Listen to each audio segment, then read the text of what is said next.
game. Time to play the game!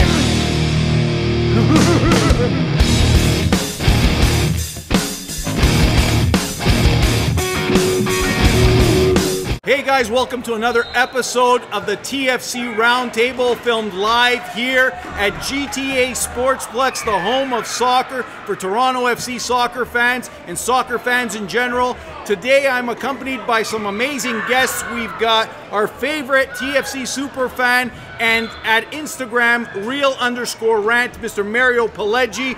We've got NIKO here today from MLS Multiplex, and you can reach him on Instagram at NIKO27_. And finally, TFC superfan, Mr. Dante Di Tomasis. You can reach him at Dante Di Tomasis on Instagram. Welcome, gentlemen. What's up, Tony? I'm great. Thanks for being here. I'm really excited, guys. Yeah. Thank you for being here. As the interest continues to grow in this roundtable forum, and we continue to discuss TFC here in their 2019 season, people are asking me all the time, what do you guys think about TFC this season? People want to know, where are they headed? What's the general direction? So maybe we should start off the roundtable by everyone giving me your thoughts. Mario, where do you see TFC this year? Well, we're going to see. I'm going to hold my judgment until Sunday's game. I think Sunday's going to be a big deciding factor as to how they run out of the gate, how Vanny coaches this team, and how well the morale is in that locker room. So we got to see some leadership coming from Vanny. Got to see some leadership coming right from Bradley. We got to see, and we got to be very hopeful that Josie starts on Saturday. So based on that, I guess you're saying you haven't seen leadership really up to now. I think we did from Bradley. Last game, Bradley really stepped it up. Without Bradley, I don't think they would have had a shot. He definitely demonstrated to be the best player on the pitch, scoring 2 goals, showed some real leadership. You got to give kudos where kudos are due, and I think Bradley was definitely the main player on that pitch. Sure, but 2 years have gone by since he actually did that. So are we supposed to wait another 2 years before he actually does that again, or do we want to see some consistency? Do you think losing to the Panamanians lit a fire under him? Sure, I think he's pissed off. I think he's really pissed off at this point. But how is that going to convert into W's? That's all we care about. You got to remember, too, it's a contract year for Bradley.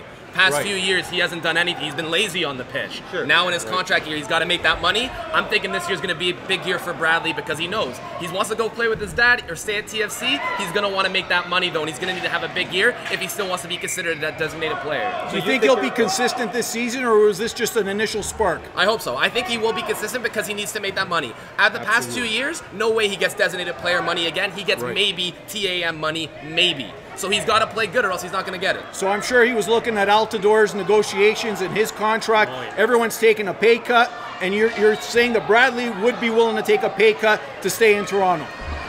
I don't know. Because you know, with your dad coaching in LA, it's tough to not go there, right? Especially as a free agent. So I don't know where he stays. The weather. Dante, what do you think? Well, does he stay or does he go? Does Bradley go? I think he goes. Okay, so for you, he's obviously, his hope is to go to LA, play with his dad.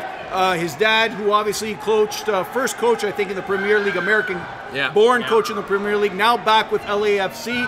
Obviously, weather is a massive draw for these players. But, you know, you're in LA. Who wouldn't want to play in LA? So your opinion is he's gone? He is gone completely, I think. And I got to say this, too. Like, you know what? At the end of the day, I believe we're truly in an end of an era. And, you know, we've been to championships.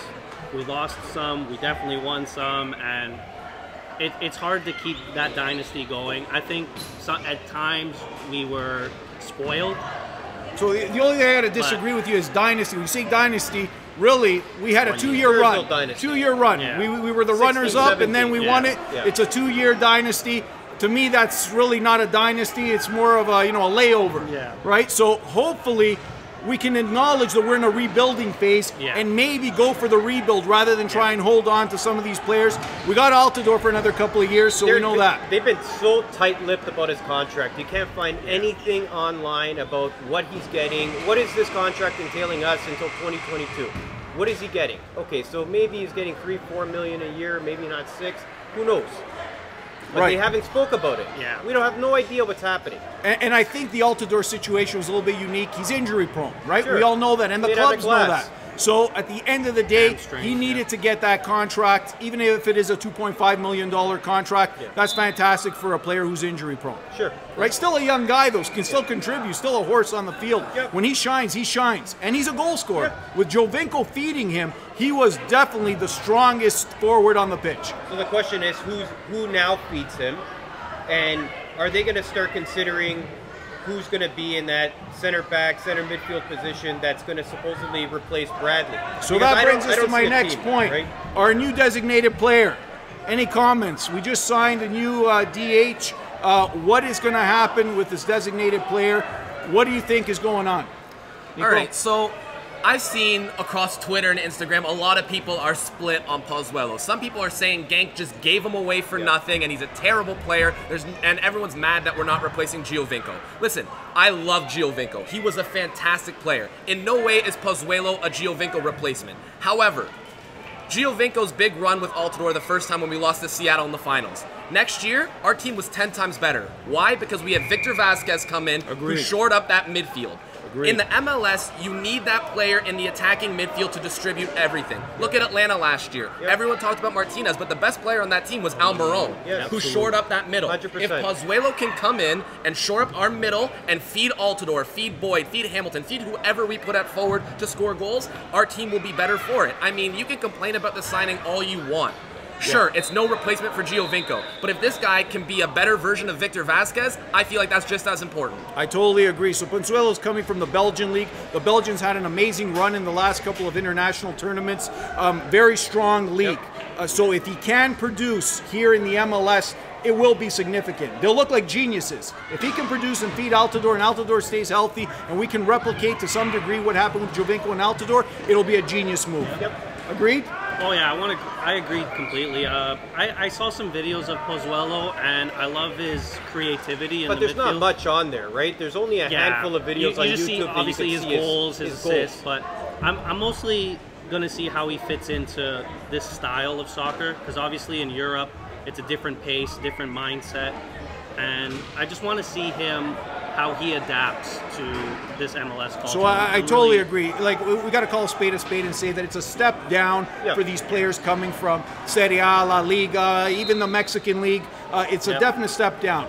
Now, can he adapt? How quickly can he adapt? And how well will he do? We're going to have to wait to see. Yeah, sure. Yeah. He was just in Europa League. Like, they just got eliminated last week. So that I was able to watch the 2 games that Genk played, and he looked like when he was playing there, he was one of the better players on the pitch. He's one of the best players on that team, who is the #1 team in the Belgian league. The one thing you got to say about the MLS and these DP players that are coming in from abroad is the fact that the league doesn't know their style of play because they were raised and cultivated to be successful players on the pitch outside of North America.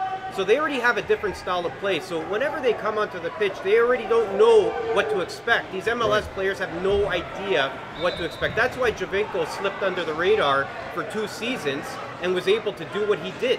Because nobody was able to understand the type of player that he was. Absolutely. So this is a dichotomy for me. We want to cultivate and nurture our homegrown players, right? We want to nurture these North American kids from Canada and the U.S. because obviously we want to grow this league. We want it to be a real North American domestic type of league. Yet, we haven't elevated these kids to be the top tier players like they are in Europe, South America, and beyond. So what do we need to do? Do we continue bringing in these foreigners, or do we try and cultivate and try and work a system that will actually nurture young Canadian and American players and raise them to the top tier levels? I don't think that world will ever happen, at least in the next 10 years. I think MLS is moving in the right direction, as instead of signing 32, 33-year-old big names, they're signing guys like Pozuelo, who's 27. They're signing guys like Martinez out of the Serie A, who's young as well. Almiron from Paraguay. Like, they're signing the young players to come here. As far as making Canadians and Americans big players, all the ones that have that potential, they're only going to be here a year, 2 years. Look at Alphonso Davies. But this happened after Giovinco started. I saw that shift in the MLS happening with other teams after the 2015 signing of Seba here in Toronto. They said, look, we splashed some money, we went to go pay for this young stud Italian, look and what we won did. a cup. We won a cup because of it. So you think Atlanta's going to say, what are we going to do? We're going to start hiring. We're going to start splashing some money. We have the money. Yeah, you got to Let's do spend it. money to make money. At the end of the day, just Jovinko jerseys and merchandise, they sold millions of dollars worth of it. So it was definitely worth it financially. On the pitch, we saw the result. The result was winning a cup. Well, look how much money Giovinco made in Toronto. He was a bench player, sure, on the best team in the Italian League, but he made more money than any other Italian-born player in the Italian League. I believe he was making somewhere around 800,000 euros on the bench with Juventus.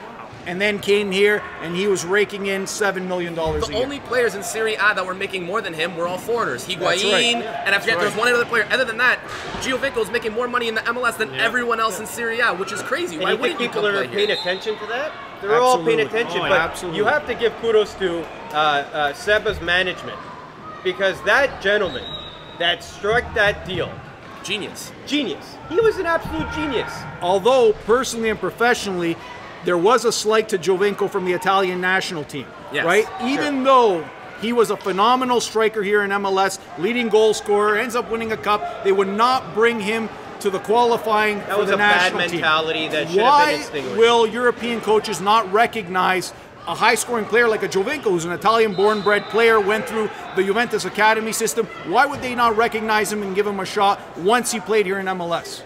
I don't think that MLS has the credit that it deserves yet. And the league is still growing. Like, in my opinion, I feel that the MLS is going to be one of the hottest franchise organizations out there. Well, I think when Miami opens up their franchise, it's going to rock and roll. With Beckham behind it, 100%. you know that in the future we're going to see potentially players like Ronaldo, Neymar Jr., the real big names, even a Messi, coming to South Florida to play, because there is a massive South American population down there, and they are craving soccer. Like, I've been to games at the old Sun Life Stadium, which is the Hard Rock Stadium now. 78,000 people fill that stadium. It's the Miami Dolphins Stadium. To what? To watch soccer exhibition games, essentially, the International Cup. So the market there is massive, and there's a hunger for real quality soccer. I was in Atlanta the opening weekend of Atlanta United's first game in their new stadium. Because I was there to watch the Falcons opening game there, and it's beautiful. And in Atlanta, which baseball, Americans' pastime, going around Atlanta, you saw Falcon stuff. The second team you saw most represented was the United. Wow. Banners, posters, jerseys. The United fever was running wild. And this was before the first game of the season. So, guys, there's a big shift in terms of acceptance of soccer in North America. When I was growing up, it was a fifth-tier sport. It wasn't even on the radar. Even though the New York Cosmos brought some big-name players, Toronto Blizzard brought some big-name players, but it died off. With the downfall of that league, soccer dropped off the radar. Didn't get back on the radar until 1994 when the U.S. hosted the World Cup. So for me growing up, soccer was not a top-tier sport. It was considered an immigrant sport. And now, today, I think it's gained acceptance by the general population. Would you agree? Yeah, MLS, though, will never be a top-tier league if the rules stay the same. 3 designated players, only trade allocation money to try and get a fourth. Those rules in place, they'll never be, in quality terms, a top 10 in the world league. It's a more corporate structure for sure, but I think that it's going to evolve. As more and more players want to play later into their 30s, think about it. Can you imagine a team telling Ronaldo, we don't want you anymore because you're too old, we got to start cultivating the younger people, we want you to stay on. He's like, no, I'm in the prime of my life, look at me. I still want to make $10, $15 million a year. Players are going to start playing into their 40s, and I think we're going to see it in the MLS. Yes. You know, you got guys like Gigi Buffon, who just said publicly, he says his aim is to try and make it till he's 50. Right? And, you know, we know that's the anomaly. As a keeper, too. We know it's an anomaly. But listen, it happens in other sports, too. Chris Chelios played till he was 44 in the NHL. You know, we've seen dozens and dozens of athletes go into their 40s because they're better conditioned, they're real athletes, their nutrition is important today. Science has just grown. Absolutely, absolutely. And players aren't smoking at halftime anymore. Like, when I was growing up, guys were hacking butts, even coaches were hacking butts. Lippi in the 2006 World Cup was still smoking on the bench. So that just tells you where we've shifted to in terms of athletics, nutrition, and what we know about physiology. Agreed? Agreed. 100%. Agreed. Yep. Okay, where do we go from here? What does Toronto FC need to do to rebuild? So we've got a new designated player. What else do we need to do? Is goaltending an issue? Because we've talked about that in past roundtables. Is Bono the #1? Who knows? We have no idea. You really think he's our #1 goalie? Right now on the roster, yes. The backup they just signed is old. He's never been good before in his career. To me, Bono is their best option right now. Do I think he should be the best option? No. They should go out and pick up someone at least to give him some competition. But as of right now, Bono is the number one. Dante, I agree, yeah. I mean, Bono clearly is the number one right now, but sometimes I find with Bono, when he's on the field, I feel like he's got to pick up his pace sometimes with his decision-making. He's a little lackadaisical. Absolutely, I agree. But Bono, as a keeper right now, definitely... Guys, a goalie's got to have a sixth sense. And any of the remarkable goalies that you ever watch, you watch David De Gea, you watch Gigi Buffon, or any of the real greats, even Tim Howard in the U.S., they have a sixth sense. And Bono lacks that sixth sense. I'm telling you guys, I see it. I've seen tons of goalies. I've watched them all live. He is lacking that sixth sense. He's hesitant. He's not 100% sure. He can't read the play. He can't read what his defensemen are thinking. And that is a serious issue. And if we don't get some real goaltending, it's going to be a problem. I'm not saying he's not a good goalie and that he's not going to get better. But right now, if we want to really start rebuilding, I think they go after a goalie. I don't know why we haven't invested in the last 3, 4, 5 seasons into the goaltending. Fine, because they thought he was a number one. Exactly. Well, again, Vanny may have read the play wrong. But we said the reason why he looked as good as he did in 2017 was because of how solid our defense was. So our defense made him look that good. He is not that good. We clearly saw the holes. You can flip the switch, though, and say last year our defense was probably the worst defense in the league, which made him look worse than he was. Like, our defense was terrible. We had Zavaleta starting half the season. At the end of the day, a goalie needs to be the playmaker. A goalie sees what's happening. A goalie sees that he can't throw the ball to the left or to the right. A goalie needs to start not kicking the ball out of the net, out of the box. You got to start being the playmaker. You got to start looking at who your number ones are in your defensive line that are able to pass it to our point that we discussed to Pozuelo, so that he could start giving it to Josie to score. You need to start figuring out command your box as well. Absolutely. I feel like even on corner kicks sometimes with TFC, he's not there. But we allowed a lot of goals, especially last season, whether it was set plays and things like that. We got to command our box. We got to be organized. We got to be disciplined. Totally agreed. A great goaltender is a general. You got to command the field. You command your soldiers. You got to read the play. You've got to have the vision to see what's happening before it actually happens. And I don't see Bono having that skill. But I just go back to when they won the championship. He was a great goalie that year, and you're right, our defense was outstanding. Last year our defense was terrible, and in turn he was terrible. If we can get our defense back to a top-level defense, I think we should spend our money elsewhere as opposed to buying another goalie. He's proven he can win a trophy. He needs to get the monkey off his back. He's in his head too much. Things have been going wrong for him for far too long. Until he gets his mind right, we're never going to see what his capabilities are. He needs to get out of his head in order to be successful. Well, look at the games this year so far. That game we lost 4-0. Out of those 4 goals, how many were his fault? How many was Simon's fault? How many? You know what I mean? Right. It's shared responsibility. It is shared responsibilities, but it was just brutal defending. I mean, I don't think he's the number one goalie that we can have. We can have better goalies, but would I rather spend a bunch on a goalie or keep Bono and spend a bunch on our defense to make our defense stronger? I'd rather a stronger defense. You don't think personally. we have a solid defense line right now? I thought we did until I saw Simon play the past few games. He's played 2 games. Yeah, but you gotta remember, man, he's 2 years older from when he was last in the MLS. Right. He's 2 years older. Even when he was in his last year at Montreal, he was a good defender, but he wasn't what he used to be. So coming back, these 3 games, you're right, it's only 3 games, but it's making me worry because we spent decent money on him, and he hasn't looked to be that player that we thought he was. If you pay attention to Simon, if you pay attention to the back line, he actually looks at Mavinga, he actually looks at Bradley. Yep. He wants to communicate. He's smart. You see what he wants to do on that back line. If our veteran defensemen that are on there start taking a lot of his mentality, you'll see. Whenever he came to play, when he was on Montreal against Toronto, he was a pit bull on that back line. We couldn't get through him because he was an animal. Well, I agree. He's very smart. I'm not disagreeing that. What I'm just saying is maybe his physical limitations have been reached.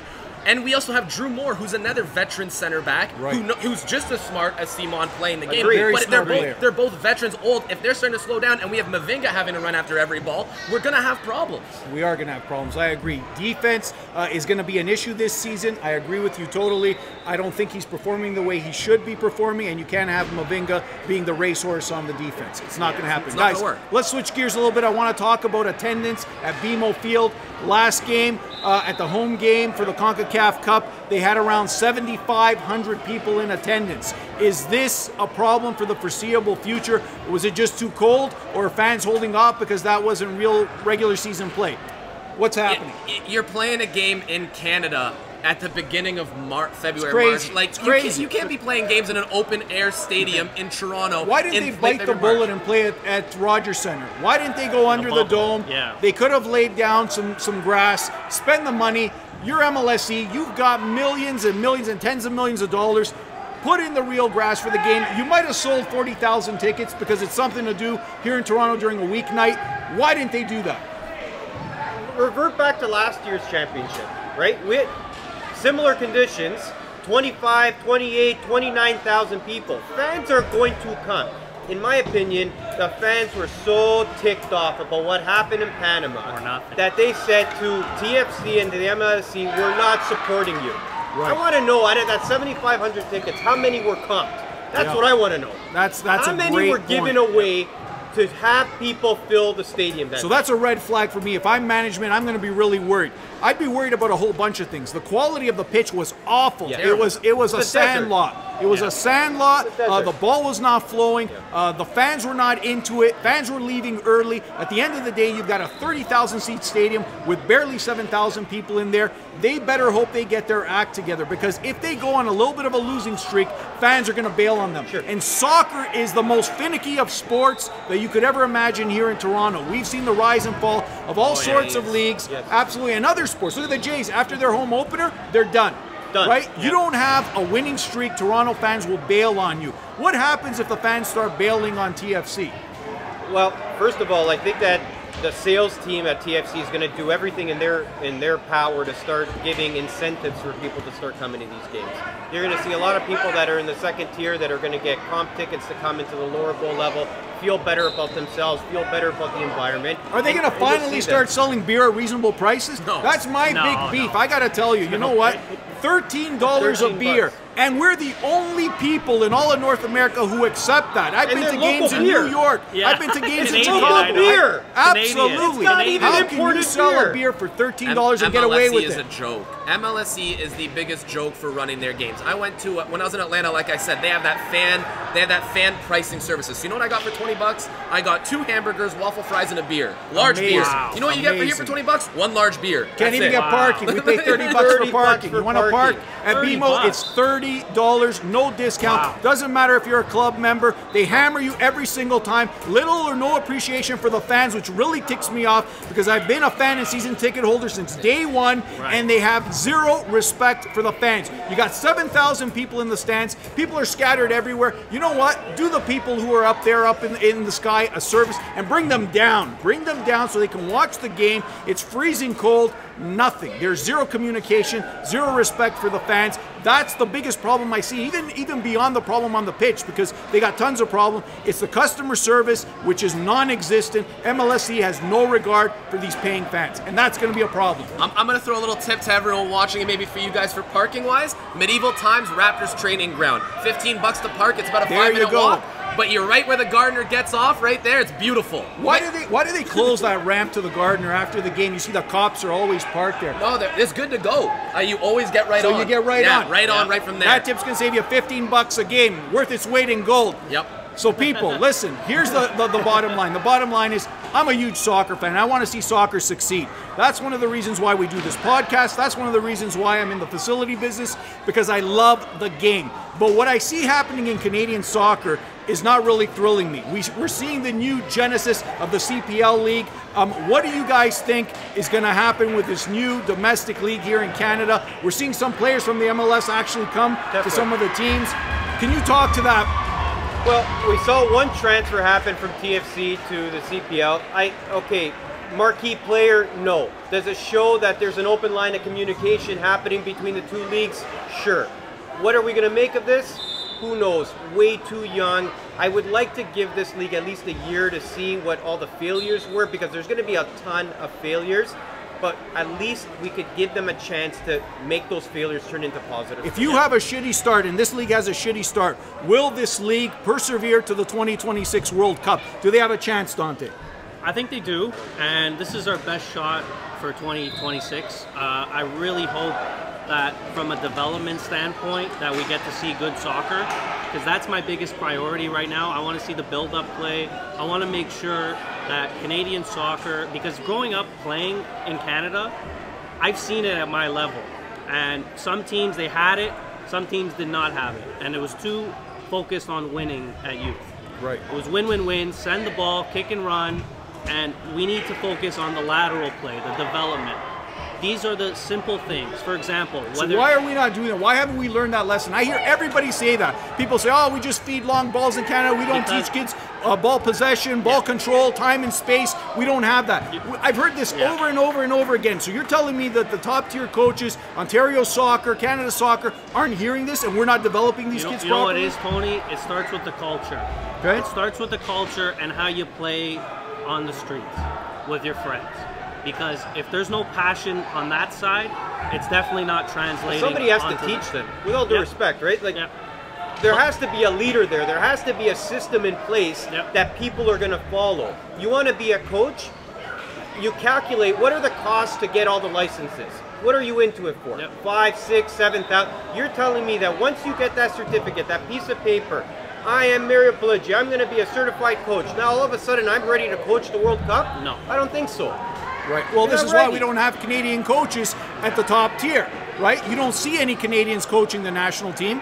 You don't see any Canadians coaching even provincial teams. We have foreign coaches. But look at China. Look how China said, we want the best of the best of the best. Now, I'm biased, I'm Italian, Canadian. Of course, they went to Italy and said, we want to cultivate the best players and the best coaches to teach our it's not just about the Italian. They could have went to Spain, they could have went to England, they could have went to France and did the exact same things. But what they did do that we don't do is invest, right? We're not investing money into the sport, even though we say we are all the time. But I got to tell you, the sports remain pretty much status quo since I've been a kid. So you can see how poorly run already the CPL is going to be. They're competing with Toronto FC on their opening game. They're playing the same time. Insane. Why would you do that? Stagger it so fans of TFC can watch the York 9 or can watch the Hamilton team. It looks like it's being terribly run. And now they're doing the half seasons, just like in Mexico, the Apertura and the Closero. They're doing 2 seasons, which is, again, not a bad idea if they want to make it different, but stagger your games so all types of fans can watch. Because if I have to choose between watching a TFC or a York 9 FC game, it's not a contest. I'm watching TFC. Hands down is TFC. I asked my kids, guys, do you want to go watch York 9 for the first game? They said the exact same thing. They said, but Dad, it's a TFC game. So, you know, when the kids are making the choice, you're not going to argue with them and say, hey, no, you know what, we got to support Canadian soccer. You want to make your kids happy. You're going to go to BMO, you're going to buy them the $10 overpriced hot dog, you're going to pay the $30 in parking, but you want to see a quality product. You want to see an MLS game. Even an away game. If Toronto's playing an away game and York 9's playing a home game, I'm still staying at home or going to a bar to watch Toronto. I'm not going to the home game. Maybe this is a glorified tryout. Maybe the CPL is a glorified tryout for people that may make the 2026 World Cup team. Who knows? Maybe this is a cultivation of a player and they're using this CPL at the end of the day, Mario, there's money on the line. It's actually a business, and soccer is always a business. It's something that we forget as sports fans. So a CPL insider told me and quoted that for York 9 to actually make money, they need to have 8,000 people in those seats, not comped, paying spectators in the seats. 8,000. TFC didn't have 8,000 at their CONCACAF game. So if they don't have those 8,000 people, how long will they be able to bleed? How long will they endure before they pack it in? Well, the rumor is they have a big TV deal. I believe it's with TSN where they have there's a big investment onto that side to put the games on TV. So to me, that tells me that the broadcast stations do have some faith in it having a little bit of longevity. However, I don't see it. Or is it a Canadian thing? Maybe it's a support. TSN did the same thing back in the 90s. They put the CSL when the Canadian Soccer League first launched, the North York Rockets. I'm sure a lot of the millennials have no idea what the hell I'm talking about, but it was a big deal. And at the end of the day, TSN put them on. I remember watching the home opener for the North York Rockets. They played at Esther Shiner Stadium. I don't know what it's called now, at Finch and Bathurst. Yeah, it's still there. But they played. I watched the game. I was proud. They sang the national anthem. It was defunct within a couple of years. And TSN lost tons of money on that. I can see that happening again. Okay. It's not. So history's going to repeat itself. It's not run well. The only thing that could save it is them actually giving not even good quality soccer. Is they're going to have to do what MLS did in its early days and try and bring in old, big name players to bring eyes. They can't because of the caps. I've heard rumors that Diego Forlan is going to the Winnipeg team. Rumors. They're not set, but they're saying 50,000. Which is possible, but at the end of the day, they've got a budget. They've got a budget of, I believe, somewhere around $900,000 a year. That's their budget. Yep. What kind of players can you bring? None. The average player is going to be making $18,000 to $25,000 a year. I feel like there's enough Canadian players in the world that we don't need a CPL to look who's playing for Canada. You got enough Canadian players playing in Europe now, or even in MLS, to make a team from them. You don't need a CPL to audition for the World Cup. You got your Kyle Larens, you got your Alphonso Davies, your Juno Ouellette. You got enough players playing around now to at least field a team of 15 players that you don't need to look at the CPL. And the top players aren't playing in the CPL. Like you said, Alphonso Davies is with Bayern Munich. Even a Jonathan Osorio is at least good enough to play in MLS. I feel like if Canada is trying to find players in the CPL for their team, they're not making a World Cup. Absolutely. So let's comment on that. What do you see happening in Canada for the 2026 World Cup? Are we going to have a team? Will we be prepared? Can we be on the world stage? What do you think, Dante? Yeah, I think we can. 2026, it will be interesting because by the time that happens, we'll see maybe Kyle Laren start to be a little older. So I'm excited to see his development. I'm excited to see all the young players' developments because Alphonso Davies, who knows what his potential could be. And not only that, this can spark, especially if Alphonso Davies does really well, this can spark a whole youth movement in all of Canada. We need that star. Exactly. You're totally right. So Alphonso Davies, we're riding him. He's got to be that star. He's that guy. Yeah. He's that guy. He's been on a Nike international commercial already that had some of the biggest stars in all sports in there. He's got that name. He's got that value now. He's huge. However, 2026, I think Canada will do better than their last World Cup appearance, and they'll actually score a goal. I don't see them leaving the group stage unless they get an easy group. But even then, I can't see them leaving the group stage. Absolutely. It won't be a Russia quality. story. It won't be a Russia story. No, absolutely. Although, you know, countries like Costa Rica with 3 million people did really well. Yes. So there is a possibility. What do you think about the coach? He coached our women's national team. Now he's doing the men's national team. What do you think? Go ahead. I kind of like him. We'll see what he could do, what he could transfer from his successes on that side to the men's side. I'm not saying that it's going to be different but we have to give him a chance on this one. Yep, we got to give him a chance. I don't like how he started. He was saying he's a coach on the women's team, and he said, all right, guys, I'm leaving unless you make me the coach of the men's team. So they canned their coach of the current men's team, who wasn't doing a terrible job by any means. But that's somebody advocating for their worth, right? So you need somebody that says, I deserve to have this because of my successes. So kudos to him for standing up for himself, to saying, I deserve this, because I want to say that I deserve certain things too in life, right?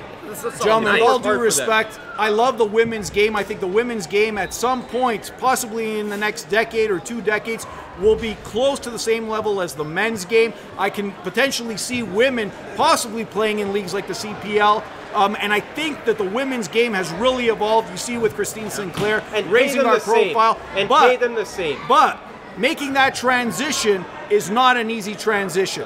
No. Will he be successful? Listen, I wish him the best, but I don't think it's going to happen. Well, when you're coaching the Canadian women's team, you have one of the better teams in the world to Absolutely. coach. You have that talent that beats other talent. Now you're coming to the Canadian men's team, who is nowhere near top caliber in the world, and you have to get them to that level. It's a completely different game. Absolutely. Not even in the top 50. Yeah. Like, At least he feels confident about doing it. Yeah, no. And there's a reason they hung on to him, right? There's a mindset there. He feels confident enough that he could bring it. We got to give him the opportunity to see if that will work. You're right. There's I'll a reason tell they you brought what, him on. If I'm Soccer Canada, though, and unfortunately I'm not, because if I were, I had turned this thing on its head. If I were Soccer Canada, I would nurture and develop a Canadian coach, a guy like a Carmen Insako, who's now the assistant coach with York 9. I'd nurture that guy to be the Canadian national team men's coach. He's won every championship with York University. He's been with TFC. He is now assistant coach with York 9. Nurture our own. Get that guy to the men's national team, and he will give us a shot. But Canada Soccer is not willing to invest in Canadians, and that's the problem with Canadian soccer. Agreed? Agreed. Yes. I agree. Yeah. All right, guys. Closing comments on the TFC season, or maybe you want to just make a comment in general. Mario? Another week has gone by. TFC, you haven't sent a farewell message to Javinko. He deserves it. Get on top of it. Make sure it happens. There you go. You know what? Temper your expectations for TFC this season. We're not going to be as bad as people are saying we're going to be, but we're also not looking like we can make a championship run. Temper them. Let's see how it goes. Don't get too excited, but at the same time, don't be all doom and gloom. There's reasons to be a little bit excited. So you know what? Just go have a fun season. Guys, we won a championship a few years back, all right? Back when we had that drought of 10 years, I said, if we win one championship, I don't care if we suck the next 20 years. So you know what? We got that championship ring now. Let's just have a fun season. Dante? Just to add to that point, as a fan since day one, we have to do that. And you know what? Keep your expectations a little low. Obviously, there's room for improvement from the past few games. I mean, it's a great start with Philadelphia. We'll see what happens Sunday, but keep your heads up, guys, and we'll be okay. Guys, so for me, my closing comments are this. At the end of the day, in soccer and in business, I always say I'm a fighter, I'm not a lover, even though my shirt says I'm a stud. Thanks to Daniel Perillo from Primerica Financial Services for giving me this t-shirt. I wore it for you, buddy, so shout out to you and your company. But I'm a fighter, not a lover, and I got zero patience. Zero patience for a company that charges $30 for parking, $13 for beer, $150 for a seat, and you give me an inferior product. Heads gotta roll if things don't improve. And believe me, everybody was saying, oh, did you see Bradley? He made it. He won. He won the game for us. You can't rely on one man. It's an 11-man game. You gotta have a team built around some people, and we don't have that. So TFC, start performing. Otherwise, you're gonna see that attendance drop, and it's gonna hurt the pocketbook, and that's where it hurts the most. So ladies and gentlemen, thanks to my guests for being here. I also want to give out a quick shout out. Come here, Francesco BISCEGLIA, who plays for Vaughan Soccer Club. This is the future of Canadian soccer. This kid plays every single day. He loves playing for Vaughan Soccer Club. He's here today playing, and he plays at home. He's doing drills all the time. I hope to see this 11-year-old in the 2026 World Cup, even if it's just on a practice roster. So shout out to you, buddy. You got anything to say? Who's your favorite TFC player? Even though Jovinko's not on TFC anymore, he's still my favorite player. He's an Italian just like me, he's small just like me, and he's good at soccer just But who's your favorite player? So he says Jovinko's his favorite player, even though he's not there. Who's your favorite player now that Jovinko's gone? Bradley. Bradley, there we go. I just bashed Bradley. Yeah, you should have said someone else. Anyways, cheers, buddy. Hope to see you in the World Cup, okay? Best, man. All the best, everyone. We'll see you on the next episode of our TFC Roundtable. Thank you, gentlemen. Thank you. Thanks, guys. It's all about the game and how you play it. All about control. And if you can take it, it's all about your debt. And if you can pay it, it's all about pay. And who's gonna make it?